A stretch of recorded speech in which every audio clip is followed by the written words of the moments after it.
Well, yeah, we want everyone to feel like they're all in, they're bought in, right? It's kind of hard to feel all in or bought in when you don't know really what's going on in the organization in terms of the operational direction, the strategic direction, how we're performing, right? Those things we think are critically important. When we go out and bring folks into our organization out of college, that's one of the things we're selling. We're selling transparency that you're going to get when you take the risk of going to a smaller firm versus some of the bigger alternatives that are out there that sound better for mom and dad. Welcome to Grow Think Tank. This is the one and only place where you will get insight from the founders and the CEOs of the fastest growing privately held companies.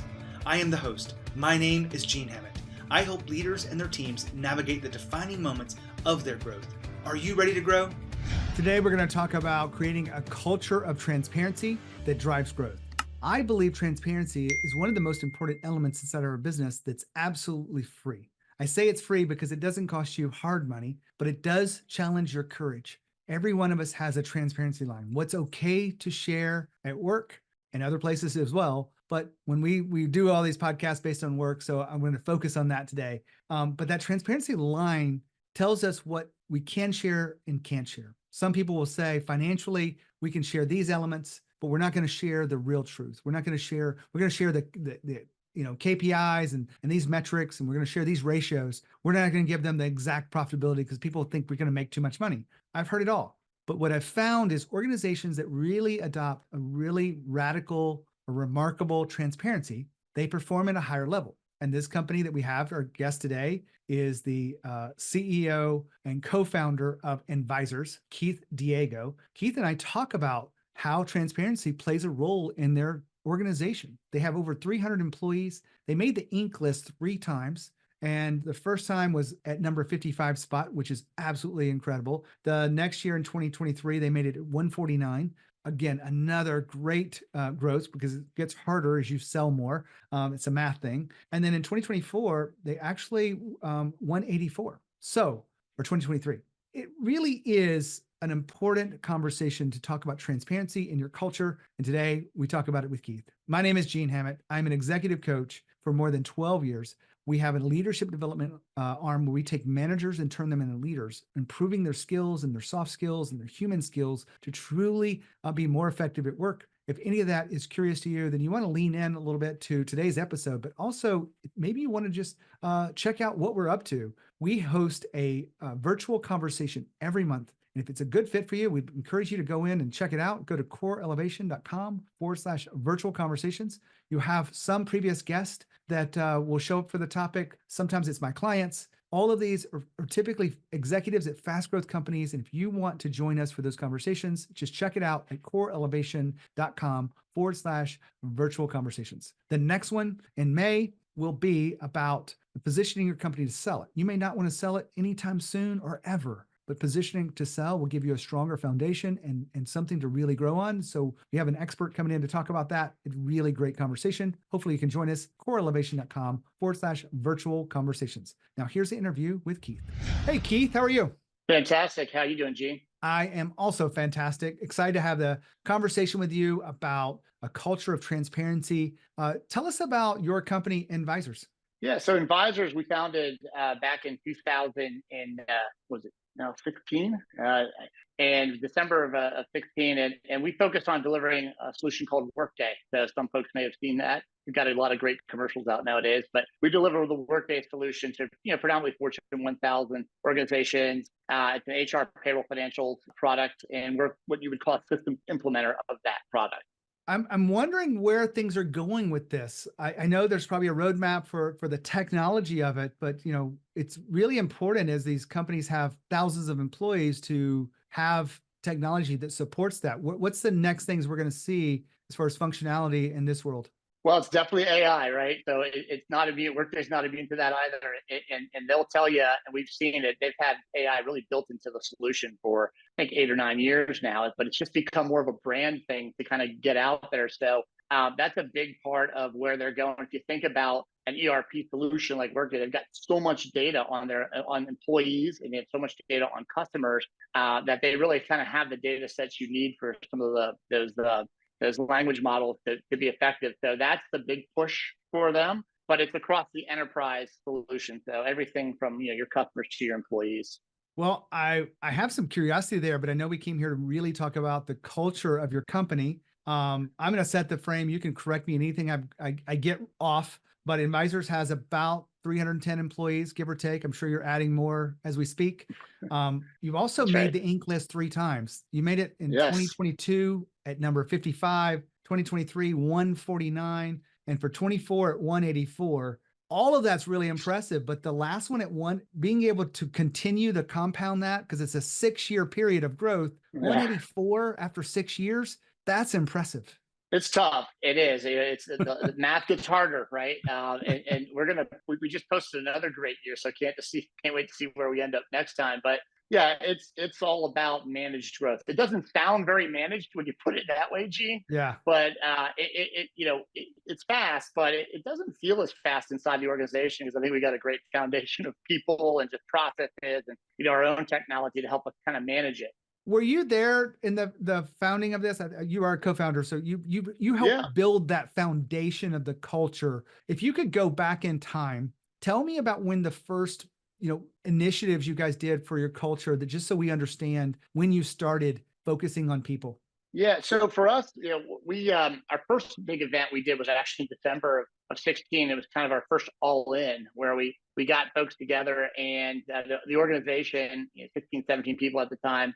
Let me correct that. It was actually 2017, and we brought folks together and really spent a week not billing, not doing any work for our customers, but just focused on how are we going to set the foundation for this business to grow over the next 5 to 6 years. So we make those kind of investments.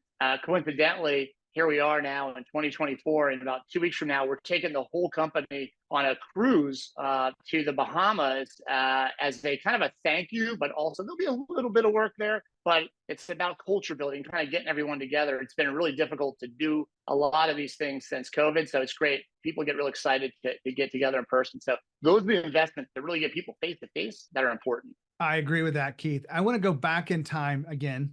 You have the luxury of seeing what worked. What are 1 or 2 things from that day when you guys, or that week when you all got together to say, we're going to build a foundation for growth? What are the 2 things that made the biggest impact on your culture?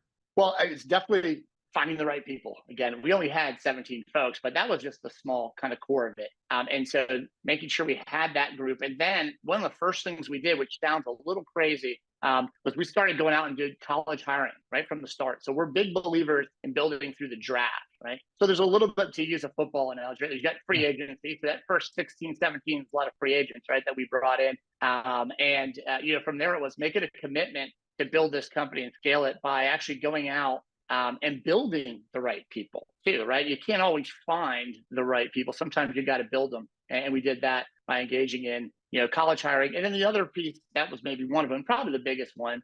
And the second was setting a tone at the partner level to kind of that next level of leaders. This is your organization as well. Okay. This isn't about, Will, my co-founder, myself, and the other partners telling you how things are going to be. You're going to own this from day one. And we're going to be here. We'll set the guardrails. We're going to bring in, some standing checks here and there, but really this is your organization as well. And I think that really kind of got people thinking quickly as to, hey, we've kind of done this before elsewhere, but how can we do it differently here? I love those answers. And I want to go probe just one more question in this area. What's one of the things that you guys discussed that didn't play the way you wanted it to during that week? Yeah, I think one of the hardest things in the consulting business is kind of getting your mix of resources correct, right? We work with a really big product called Workday, as I mentioned, and so there's a lot of ground to cover there. So you make certain bets on certain areas as to where the product is going to go, and we get some of those bets wrong now and then. So maybe we overinvested in some areas and underinvested in some others. But that's part of kind of growing up. But that's a challenge. It's an ongoing challenge for us. We've got a great partner in Workday. They try to help us there, but it's we've learned to build a little more fungibility in our resources as a answer to that, so that we can cover more ground and have a better mix. I know that you came here. Our team does research on every guest that comes on the show beforehand through pre-interviews, and we actually do research. You've got some core principles that guide your company today through this last 6 years of just massive growth. One of them is transparency. So I want to start with transparency. Why did you guys adopt transparency as a big part of your culture? Well, yeah, we want everyone to feel like they're all in, they're bought in, right? It's kind of hard to feel all in or bought in when you don't know really what's going on in the organization in terms of the operational direction, the strategic direction, how we're performing, right? Those things we think are critically important. When we go out and bring folks into our organization out of college, that's one of the things we're selling. We're selling transparency that you're going to get when you take the risk of going to a smaller firm versus some of the bigger alternatives that are out there that sound better for mom and dad. A lot of people misunderstand transparency. There's financial transparency and there's other elements of transparency about how we communicate with each other. Where do you guys, describe transparency in your organization? Yeah, it definitely. Well, it starts with financial transparency, to be clear, right? So we have a monthly all hands where we talk about how our revenue was versus where we plan to be. Not just our revenue though, but our gross margin, our EBITDA, where we're spending our money, how our money is being spent, and how we're allocating that money to the various teams. So that's a big part of the transparency message for folks. How we do comp increases, how we decide on promotion, all that stuff, how people can kind of take their career and to the next level, and how they can gain more responsibility. We're really open with that. That's one of the advantages that we have to have and have because of being that smaller player in the ecosystem of Workday. Keith was just talking about being all in, and just made me think. I have a guest on my show recently called Mike Michalowicz, who wrote a book called All In. I'm showing it here on my screen. Maybe it's a little bit reflective. He actually interviewed me for this on page 97. Really honored to be in part of it, but really great book that I share with you as another resource if you want to create a culture where people all in. Mike Michalowicz, incredible human being, great audiobook if you ever want to get it. I love his sense of humor and his personality that he pulls out for the audiobooks. You probably can't turn it off if I'm being honest, but really great guy. And I just mentioned that as a resource. We've done a previous interview that you can find on here about that, or you can check out the book and let him know that I sent you that way. Back to Keith. I think transparency is one of the areas at which most small companies would say it has the biggest impact on people feeling a sense of ownership in their work. They feel like they're included, and it could be financial transparency, but also the transparency of promotions and comp changes, and the transparency of just being able to set boundaries with people and having real conversations, and not hiding behind that. Anything to add about the way you guys have leveraged transparency that really makes your culture work for you?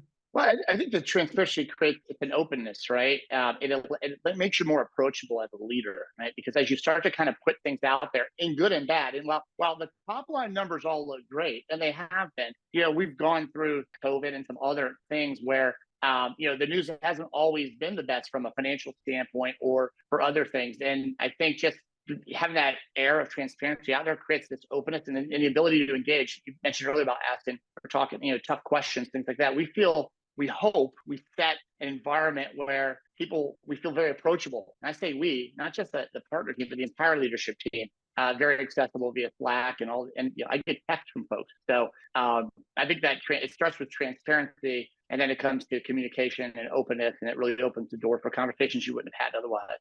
Well, it's a really good segue into what else besides transparency. You said communication. I've seen within being an executive coach and having leadership development, working with literally thousands of managers, I ask them questions about communication, about improving their listening skills. It's an afterthought for many people because they're so overloaded with work. Do you guys have any way of truly improving those softer skills at work, the human skills? Do you guys leverage anything specific? We have our own methodology for that. And we specifically developed it for our own consultants, right? So if you think about a lot of our employees that we bring in are out of college, right? So they come in with really great technical skills, and the ability to kind of understand how to learn quickly.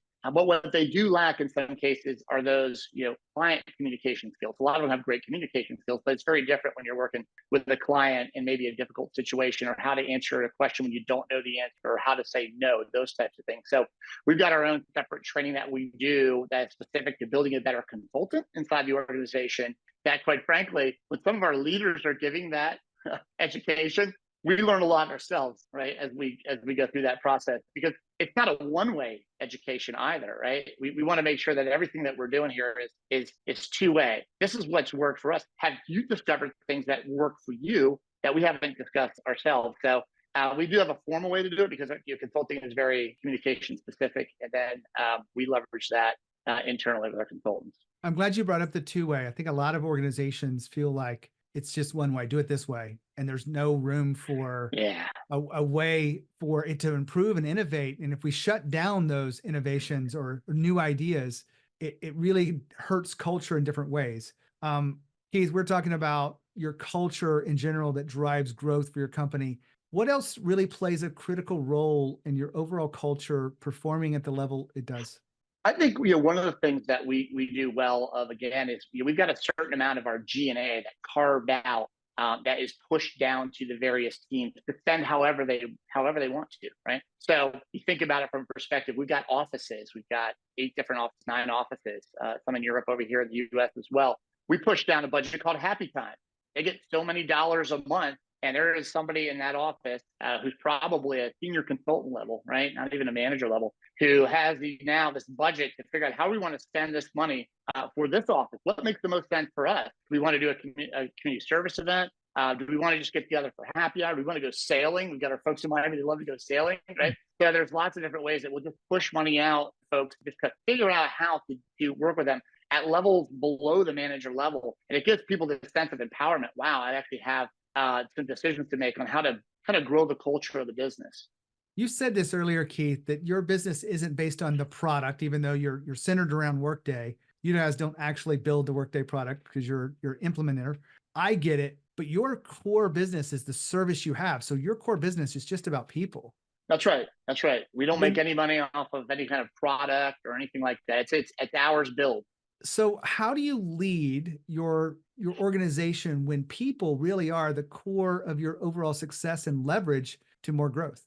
Yeah, so it's the growth is a few things, right? One, you've got to maintain your folks. You got to give them the opportunity to get you to expand their skill set, and you do that by growing the business and giving them the opportunity to kind of grow upward inside the organization and take on responsibilities that perhaps they wouldn't have gotten as quickly as a larger organization. But for us, growth is top of mind, but it's one of the things that's the challenge with any services company like ours is you've got to be careful you're not putting people in a position where they're not going to be successful. There's a lot of pressure on billable hours, right?